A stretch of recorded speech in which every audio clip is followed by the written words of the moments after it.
రాజకీయ నాయకులంటే ప్రజల్లో ఉన్నటువంటి ఒక అసహ్యం, ఒక విరక్తి, అలాగే ఎవరైతే ప్రభుత్వ ఉద్యోగుల మీద ఉన్నటువంటి ఒక కోపం, ఈ రెండిటి కారణంగా ప్రజలు న్యాయ వ్యవస్థను ఎక్కువగా నమ్ముతున్నారు. ఆ న్యాయ వ్యవస్థ దాన్ని బేస్ చేసుకునే తెలివిగా రాజకీయ గందరగోళం ఉన్నప్పుడు పివి నరసింహారావు అత్యవసర మార్కులతో కూడా కాదు, సంపూర్ణ మెజార్టీ రానటువంటి సందర్భంలో ఇతర పార్టీల మద్దతుతో ప్రభుత్వం నడుపుతుంటాం, ఒక రకంగా పరోక్ష సంకీర్ణం ప్రత్యక్ష అధికారం అన్నటువంటిది అనుభవిస్తున్న రోజుల్లో పివి నరసింహారావుని అడ్డుపెట్టి ఆ రోజున కొలీజియం అనే ఒక సిస్టమ్ తీసుకొచ్చి మీరే అవినీతి ఆరోపణలతో ఉన్నప్పుడు కళంకితులు మమ్మల్ని ఎన్నుకోవడం కరెక్ట్ కాదు, మమ్మల్ని మేమే ఎన్నుకుంటామని ప్రారంభించినటువంటిది కొలీజియం సిస్టమ్.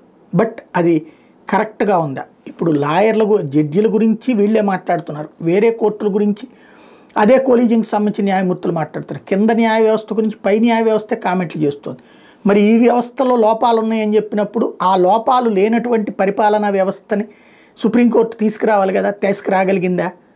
హైకోర్టు తీసుకురావాలి కదా, తీసుకురాగలిగిందా? ఇప్పుడు అది సమీక్షించుకోవాల్సినటువంటి సందర్భం వచ్చింది.